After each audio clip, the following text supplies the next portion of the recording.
I'm about ready when you are, sir. All right, let's get it going. All right. All right. So we've got San Antonio Spurs, picks 20, 25. We've talked about the ninth pick potentially already. So let's just get right into it. 20th pick, Evan. Who are a couple of guys that you are looking at right now who you think will fall to 20 and would be a good fit for the Spurs? Well, there are a lot of people, but for 20, I want to start with some people we talked about beforehand, last week's space. But Tiffany, we do see your request. We're gonna bring you up back at the end. We just want to get through these guys all in one order, but definitely request again, and we'll bring you back up. But at 20, just based off of like who I think will guarantee to be there, but maybe not at 25. I do want to talk about the fat chance that Leonard Miller actually falls to 20, knowing that based off his play style and not really his concerns of matchups when it comes down to a lot of his opponents, I feel like he'll be able to push his agenda into the first round, but not be able to get ahead of some of these guys who have been in the draft process for a while, knowing that he just got approved, knowing that he's behind on a couple stuff. So, to me, like I said last week, Leonard Miller is a second coming of Lamar Odom, just hopefully a little bit more mature. When it comes down to it, when you grow 7 inches over a year, and like you said, and you still have those playmaking abilities, and you didn't really lose a step, you actually gained a step, and you're able to hit the open man, get to your spot whenever you need to. Of course, he needs to work on a shot. Of course, he needs to show some defensive consistency. But like I said, man, like if there is a chance that this guy falls down to 20, you have to take him knowing that there's some team trying to squiggle in there, maybe not even giving him a workout to the last minute that's going to steal him away from us at 25. So you got to definitely push that Leonard Miller discourse again. So with Leonard Miller, this may be a guy not a lot of people know about, not yet anyway. One, because the combine hasn't happened, but also because he was a guy who was originally going to be a 2023 NBA draft prospect, but he reclassified. He's eligible for this draft. What are just some of the basics? What does he do well? What does he not do well? And you talked about a 7-inch growth spurt. To you, does that mean he's more versatile on the defensive end as well, being able to guard multiple positions? Well, one day for sure. Obviously, at the combine, he'll be giving 100% effort more than likely. But from the film I've seen, like I said last week and the weeks before, like he's playing against guys that are 5, 6 inches shorter than him. He doesn't really have, I'm not gonna say a reason to play great defense the full game, but he has to save himself, knowing that he's going to play point guard, shooting guard, has to be able to facilitate, get the offense going and per se some of the energy. But I did see some pin down blocks, some crazy chase downs, some long Odell Beckham like reaches to steal the ball when someone tries to skip over him. Like so he knows how to utilize his body. He knows how to save his energy. But once he gets actually in the NBA system, knowing that he skipped a lot of the process, that a lot of these guys can get their seasoning, can get their feet under them. I feel like he'll still be able to develop that with time. He may not even need time in the G League, surprising enough to a lot of people. But I really do think Leonard Miller is going to be I don't want to say a star just quite yet, but he has star potential in the right system, given just his length, his size, his versatility. His shot needs a little bit of work. I was looking at a lot of people's film on him. It's like a push shot. He doesn't really get off the ground too high, obviously because he's 6'11". Maybe has to adjust to that a little bit. But obviously San Antonio can work on that. We have one of the best shooting coaches of all time, in my opinion. So I don't know. We'll see how that works out. So if let's say he gets grabbed up, he's somebody's taking their chance on him earlier, maybe just outside of the lottery. Who are two or three other guys that Spurs fans should be looking for, or looking at more of their tape, whatever it is, and uh, of those two or three guys who you like the best, and we'll go through each of them individually, but For sure. just give us kind of an overview. Gotcha. Well, I actually love Kendall Brown as a prospect. Knowing that we have 3 picks in the first round, if you have a chance to grab Kendall Brown at 25, um, granted at 25, like you were saying earlier, that is definitely a very, very solid pick. Kendall Brown, I was watching film. This dude off of the tip of the Oregon game early on the season, he caught it at half court, took 2 dribbles, crazy 2-hand finish, comes flying off the rim, comes back. This kid is a pure athlete, one of the best athletes in this draft by far. Now, everything around his game, offense wise, needs like some seasoning, man. He's shown some flashes. His shot is it's not like Keldon Johnson's his rookie year, but it's a lot slower, and it takes a while, and he hesitates when he gets it sometimes. Unless he's wide open, he'll take it, but a lot of times he's really timid. And I feel like maybe in Austin for 6 months, we'll figure out his true position. He is somebody that is that rare build that can play a 3 and the 4. But like I said, like what is his true role if he has one on offense? We can figure that out. And like I said, man, this kid is like I haven't seen somebody move that quick at his size, and I don't want to say since like Paolo early on this season or anyone like that in this draft class, but he can go stop from one side of the lane and then quick rotation, get a pin down block, and like I can't measure it in his speed, but it's quick as hell, man. Like this kid is somebody you just cannot pass upon if you're the Spurs or OKC, somebody with 3 first round picks that can take a chance on somebody and develop them over time. And with Kendall Brown, we actually talked about one of his running mates in Jeremy Sohan, if not last week, the week before. I was actually fortunate enough to participate in a sweet mock draft. Thank you, Richard, who's here.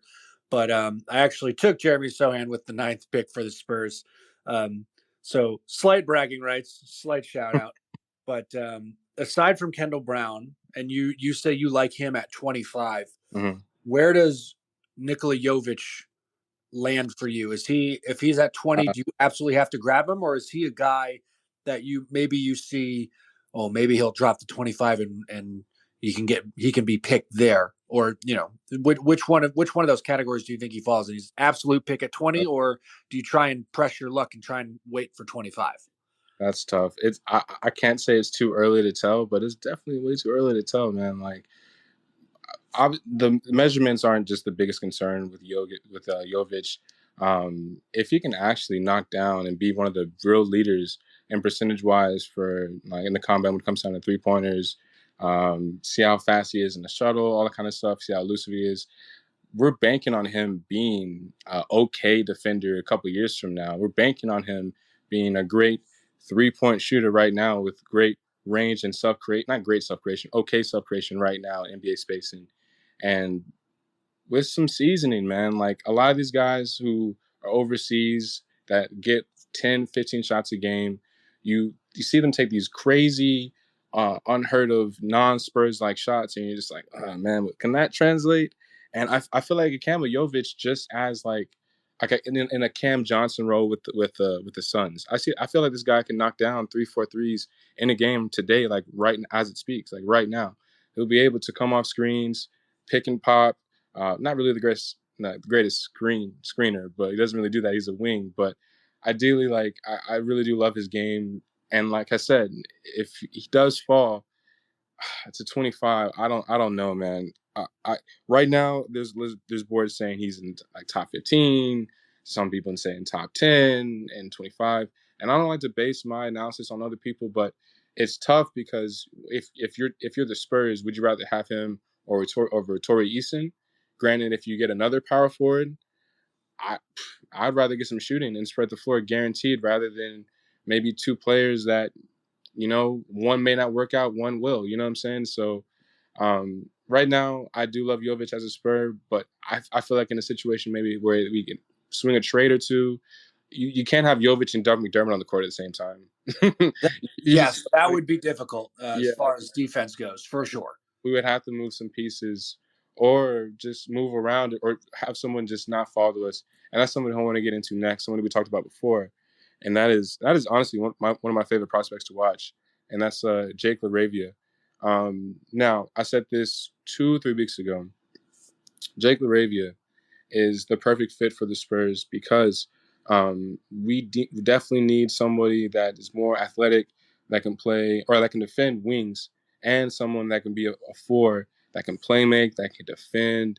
Like this rare build, like I mentioned with Kendall Brown, 6'8" guys who can move, who are fluid. You don't have to have the greatest ball handling ability. You don't have to be able to speed up the court and beat every guy on the fast break.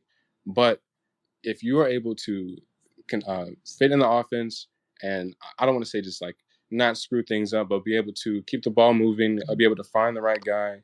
Um, this dude Jake Laravia is just like the perfect fit because I feel like he'll be there at 25 right now, at least right now, and no matter what, if you grab a power forward, a big, or a wing, Jake Laravia fits right in because I don't expect him to play small ball five, anything like that. He's only 6'8", 6'9", but he can grow. And granted, man, this kid is still fairly young, and I really want him like just to fit that. Remember when the Spurs really high on Kyle Kuzma?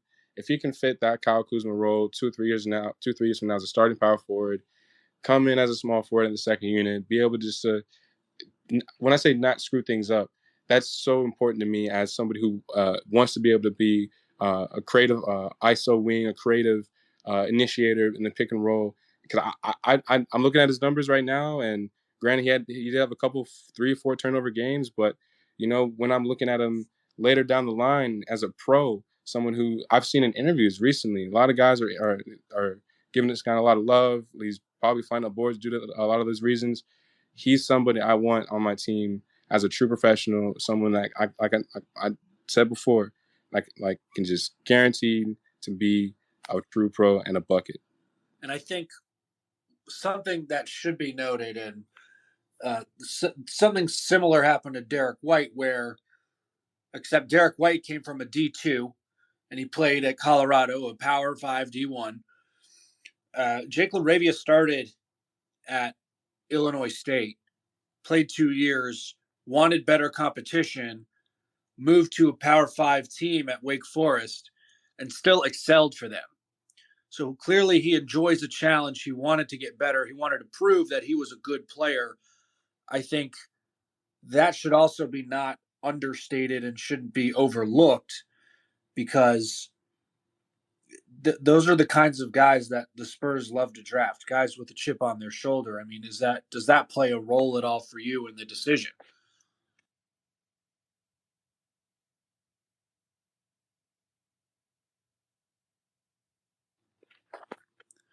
Evan might be tangled up for a minute there, but for me anyway, I'll speak on my own experience. Jake Laravia, I think, being that guy who clearly wants to be a better player, wants to show that he is a better player and show that he can play with the big boys, I think goes a long way, especially in the pre-draft interview process.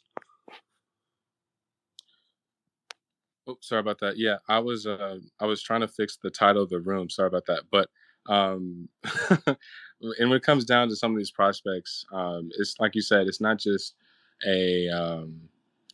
a pro pedigree you have to fit with the Spurs, but you're gonna have some probably pressing questions that not a lot of teams ask. They're gonna be looking at your reaction, looking at how you carry yourself while you walk into a room.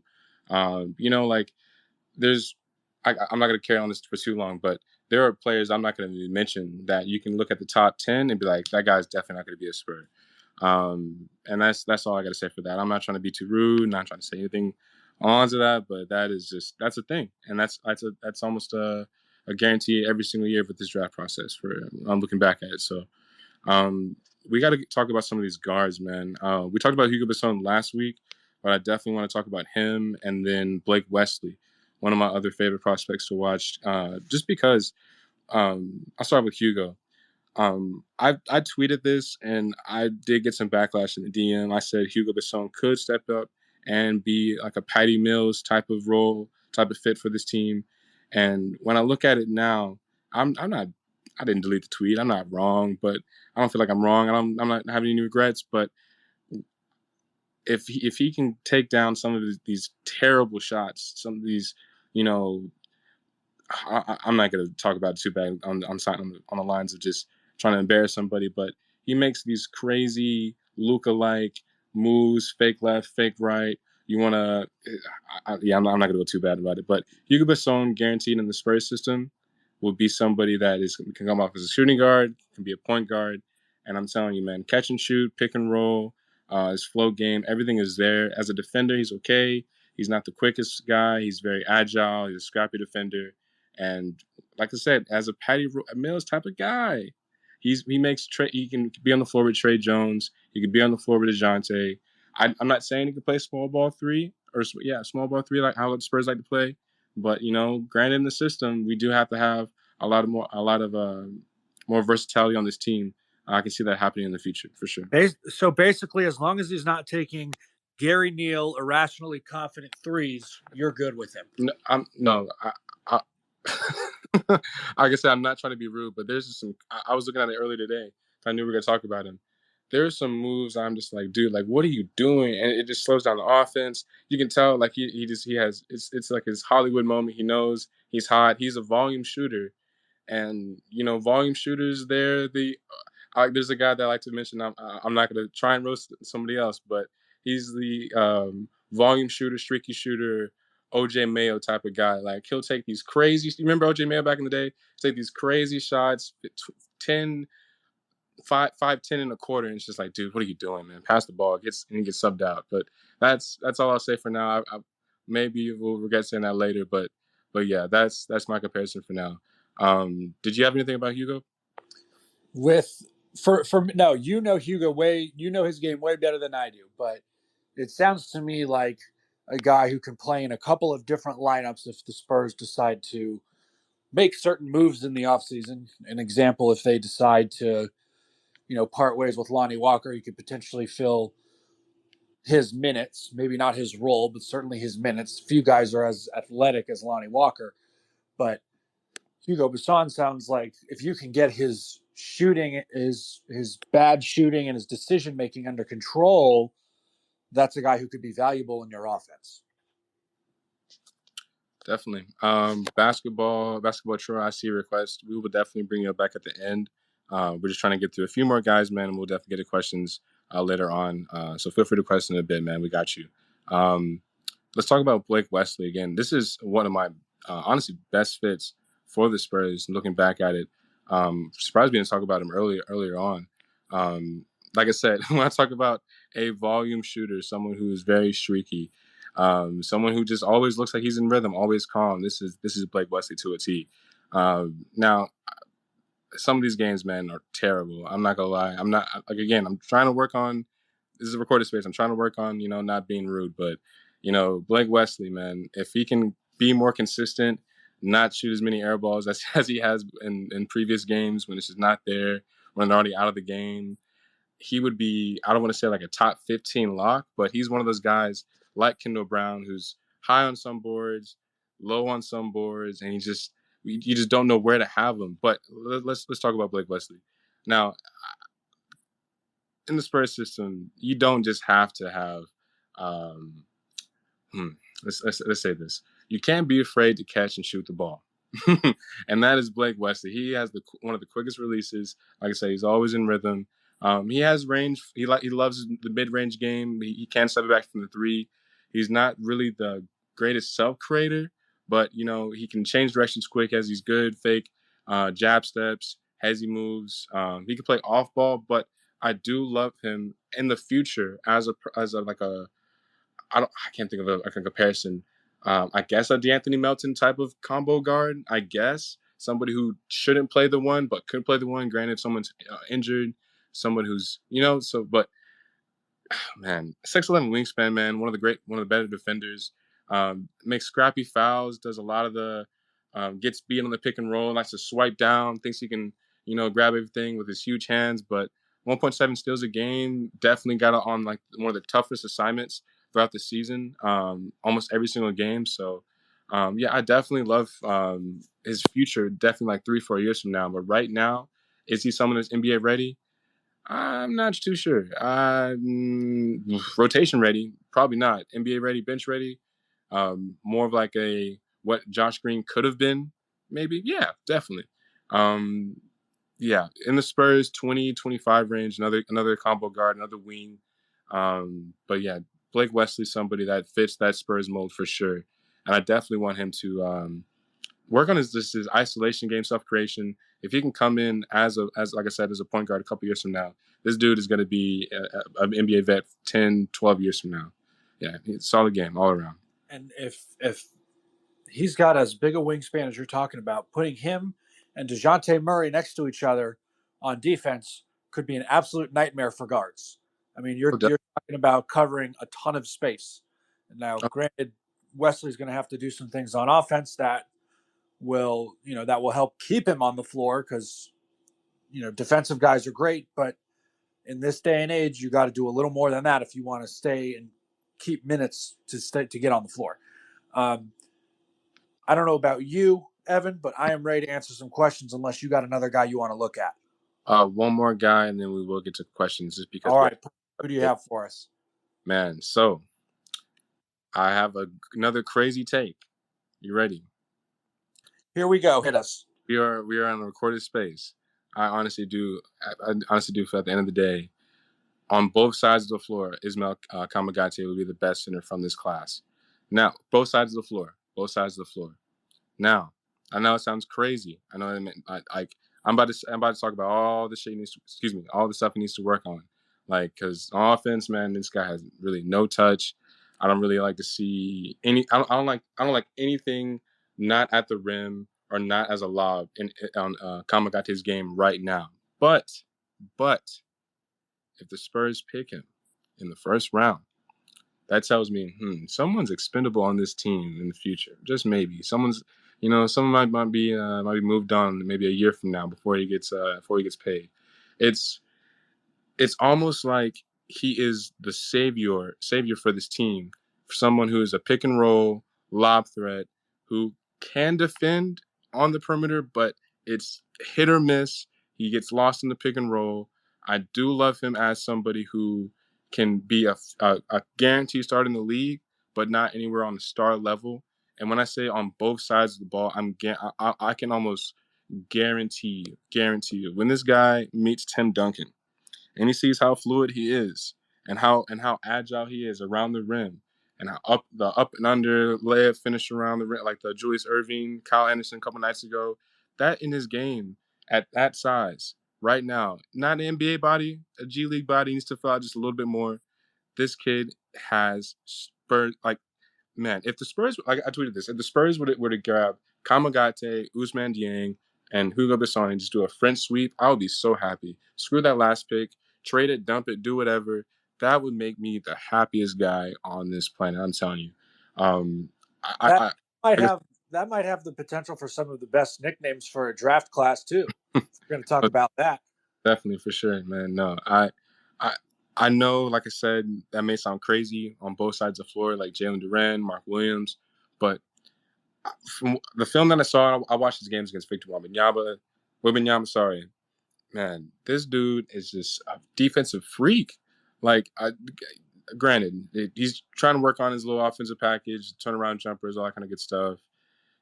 Lots of work on. He's in the French league, young, granted, but man, in a year, granted, a full year in the G League, this kid is going to come back and I have no NBA comparisons. I don't really do that at the moment, but no, he's going to be somebody that is going to be he's going to fit right in. That's the best way to put it. And I'll say this about Kamagate as well. He he finishes fairly well around the rim, mostly because he can get above it. But like you said, he has a nice little layup package, up and unders, things like that.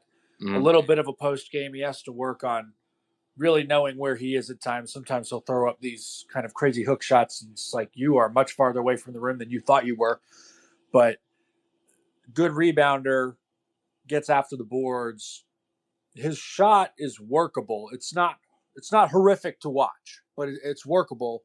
Like you said, Coach Chip, very good shooting coach, shouldn't be too much of a concern because even if he can get out and start consistently hitting mid-range jumpers, that still opens the floor for a lot of other players on this Spurs team.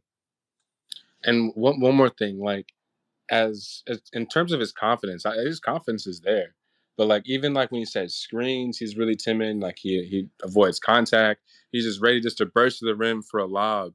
And I'm just like, dude, like just be more patient. Like if he had like EJ Liddell's basketball IQ and if he was patient, like in terms of like his defensive ability, that just puts him above a lot of these other guys, like Walker Kessler, right? But I'm telling you, man, like I really do love this guy's game, and he's the last big. He's the last big I feel in this draft in the first round that you can grab. That is guaranteed to be like a solid starter. I guess like on the Miles Turner type of tier, maybe a little bit above, but below Clint Capella. Like he has the NBA body. In a year or two from now, I guarantee, man, that guy's going to be a stud. Fantastic. All right, we're going to get into questions. I think basketball. Troy here has something for us. Looks like a Mavs fan, so don't hate us too much, man. What do you have? No, man, I'm from San Antonio. Kind of just went to be a Mavs fan for Luka. I'm more of a player fan at the end of the day. But I wanted to ask, honestly, I've been following the Spurs because I live here, and it seems like this has been like a point guard centric draft, you know, team for a couple of years now, with the exception of Keldon Johnson. And we've lost, we lost Bryn Forbes for a year, lost Derek White over to the Celtics, and I'm just kind of lost as to where now those trades really haven't panned out to give us a whole bunch. And I'm wondering if maybe it might be a better idea to put packages together for people that are unhappy on other teams instead of maybe going for a draft. Is it better for a sign and trade or moving your draft picks for bigger people like Zach Levine, who are maybe opening up this summer? I'm just curious if it might be a better option for the Spurs to go for somebody else who already has proven talent in the league. Well, people actually got to want to come to San Antonio, want to commit before we just, automatically. The jersey swaps are cool. They're nice to see every summer. DeJounte's been doing that ever since LeBron was a free agent. Granted, but I do think that the Spurs could walk away with one free agent. I saw a tweet that said, "Oh, the number one uh, way to build the Spurs back to a championship contender: DeAndre Ayton, Paolo Banchero, Zach Levine." Dude, it's not going to happen. Like, granted, we do have some money to move around. We do have a lot of cap space. We do have a lot of picks, but I do think that we're going to use at least 3 of these picks, not all 4. With all this cap space, you can buy low on Kyle Anderson. Colin Sexton's number is to be decided. I don't really know how high it's going to be, but someone like that to replace Derek White, to come in as a starter, someone who can guarantee you get 18, 19 points a game, defend one of the best guards, take a little bit of time off DeJounte. That's a 7 seed.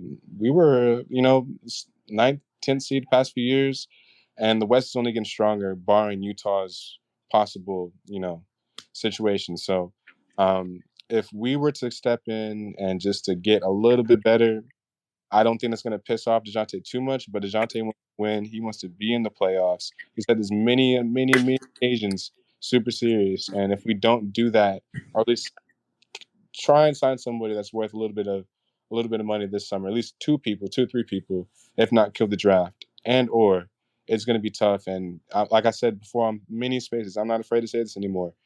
If we do not make the playoffs next year, DeJounte and the Keldon who's due for some money, Lonnie's probably already going to be gone, but the clutch rug will be pulled, and we're going to have to find another franchise point guard. I'm telling you. So pressure's on in the front office. They probably know this, and we have to get everything in line, not sooner rather than later, but we have to just show some consistency and, ask around, hey, not only do you want to be here, but like how well are you willing to fluctuate with our cap space? That's Trey Jones. That's Zach Collins. That's Joe Wieskamp. That's a lot of these people, KBD, a lot of these people who, could be the 9th, 10th man off this bench, or we can just go in on, one of these rookies, trade up to get a lot of these guys, or sign someone in free agency. So, a lot of options, man. That was a great question. And if anyone else has any other questions, unless Ben, you want to I go do ahead? have one more, possibly, if that's okay. Please. Yeah, for sure. I'm just more so like kind of going into like every few years now, or every offseason, it seems there might be some sort of like dramatic saga going on with players. Given Ben Simmons and James Harden, and now walking into this offseason, I wouldn't be surprised if we now see a Kyrie Irving, LeBron James, and Kevin Durant are unhappy with their team and their things like that. And we've also heard from LeBron and from KD how they would love to play under Popovich. I'm just kind of curious if maybe if those things are open. Obviously, I mean, how much would you be willing to throw at, you know, a Brooklyn team with 0 picks and, you know, out of options, and Lakers as well? I think first and foremost, Kyrie Irving is off the table for the Spurs. There's absolutely no way that Greg Popovich and the front office feel comfortable basically going after a guy who's going to play half the season at maybe half the season. So Kyrie Irving is off the Right. table. To go along with like other personal views that just do not match up with Greg Popovich's philosophy. Um, as far as LeBron goes, you're talking about paying, you know, he's going to be, I think he's going to be 39 in the next NBA season. He turns 39 during the season. You're talking about even at that age, with the output that he has, you're still talking about potentially a max contract, which the Spurs are not fully equipped to give. However, if he only wants to play one season there, they might be able to swing that, and then they open up the books the next summer. They can create more room this summer by renouncing the rights to some guys. If they say Zach Collins, you're a free agent now. If they say Lonnie Walker, you can go ahead and walk. You know, they have to get there's a little bit of gymnastics there with the salary cap, but they could get to a point where they could sign one or two guys. I think it would be difficult, and I'm not entirely sure it's worth it at that point, just because what you're giving up in terms of player talent and role players who would surround those one or two potential guys is more than what you potentially get by drafting your 3 or 4 guys if you're the Spurs. That I think is the toughest part, because as the roster stands now, the Spurs are probably not using all 4 picks. They don't have the roster space unless they just decide we're going to renounce a bunch of people's rights, which they probably don't want to do because those guys are on super cheap contracts. Trae Young is on a very cheap, or not Trae Young, I'm sorry, Trae Jones. Trae Young is very much not on a cheap contract. Trae Jones is on a very cheap contract. Zach Collins it's $7 million, I think, this year. It's reasonable. And in terms of NBA value and NBA money, you can throw $7 million at him to see what else he has in his tank for a full season, see if his injuries are fully healed, and if he continues to play, kind of pick up his play from where he left off at the end of the season. To most NBA teams, that's worth the gamble.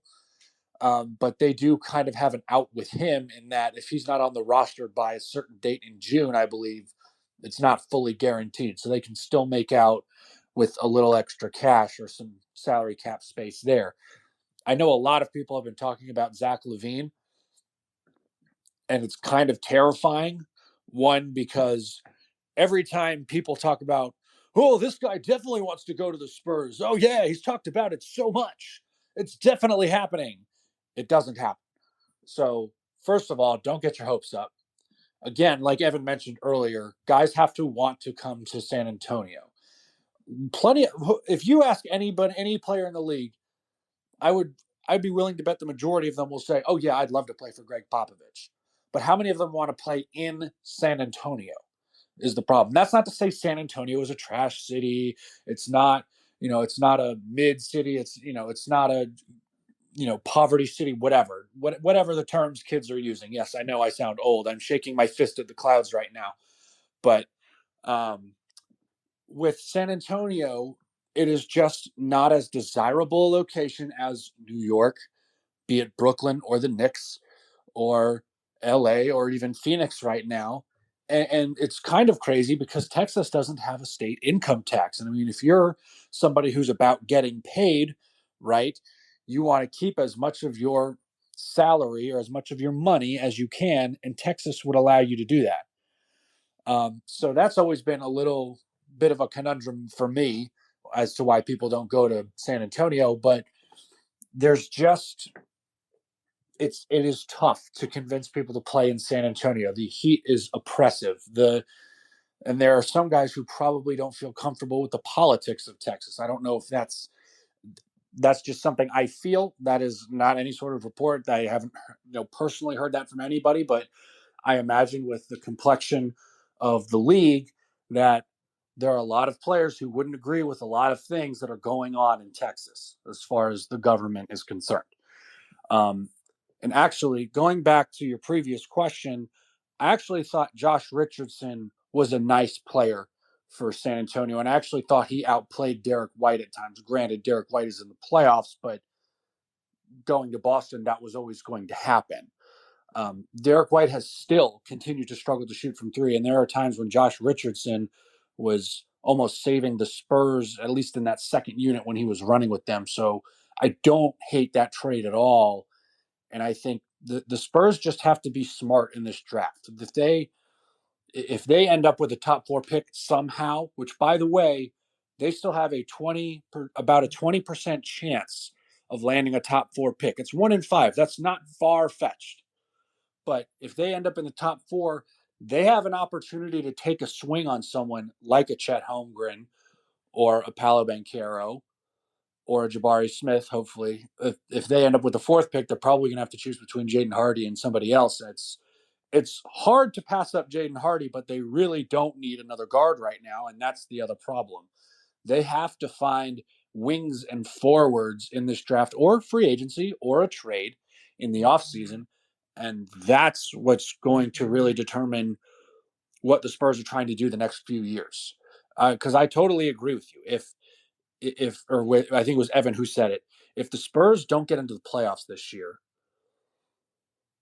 and the roster just doesn't look like it's in good shape, DeJounte Murray could want out. And you're right. You're finding another potential franchise point guard, unless you get some sort of trade back for him. But to a long diatribe for you. All of this is to say the Spurs with 4 picks in this year's NBA draft are in good shape. They can trade out of picks and get something in the future, or potentially trade up, get into the top 4 if they don't win the lottery, and they will have good choices from there. And if they do end up in the lottery by the ping pong balls is doing, then they can easily trade out of that and get someone in the next year's draft, which next year's draft is supposed to be pretty good. So they have options. And I think that a lot of Spurs fans just need to relax and see how the lottery goes and see what the combine looks like. And that way, everybody is going to have a better idea of what they're looking at as far as the draft board goes. All right. That is the end of my answer. I am sorry that went so long. I appreciate you all listening. We would love to take more questions. And no, you did a great job breaking that down. That was definitely good to hear, man. I want to make one thing clear when it comes down to the Spurs as a whole, at least in my opinion. Um, there isn't a rush to get back into like the competitive top 3, best of the West type of scenario. It's just growth and actually having people want to stay here for the long term, not just being about their bag, not just finding themselves in the right opportunity, but wanting to be not just part of the community, but a San Antonio Spur. That has so much significance to the city. And a player that goes from a rookie to a starter is over a couple of years, whether if it's a bad situation, good situation, is always going to get treated well for the most part. A lot of these NBA franchises, these guys get talked about um, as like, I want to say like the Knicks or like the Lakers or anything like that, but the Spurs treat everyone like family, and we have to find people who give off the same type of energy. You know what I'm saying? Like that, it shouldn't be too deep to understand. Sorry for even mentioning that, but That's something that's very important when it comes down to free agents. You know what I'm saying? A lot of people are banking on Kyle Anderson to come back. A lot of people are banking on maybe another reunion with what's his name? Not Brent Forbes. I can't think of his name on top of my head. But anyways, when it comes down to it, Spurs have a lot of options. We don't see anybody requesting at the moment, so we will probably close things out here in a bit. But like I said, if you guys have any questions for us, Ben or I, definitely feel free to reach out to us, tweet us, DM us. We'll definitely get back to you when we can. And we do these every week. We do these early in the week. We'll be back probably, Monday or Tuesday, Ben? Yep, I probably. think. For sure. Awesome. So, yeah, if anybody has anything else, if not, we'll close out this room. Definitely appreciate all the people that have been with us from the beginning. Definitely appreciate anyone that's popped in when they can. You guys all have a great rest of your week. And yeah, we'll see you guys later. Ben, I'll DM you in a bit. And yeah, you guys have a good one. All right, everybody. Have a good one.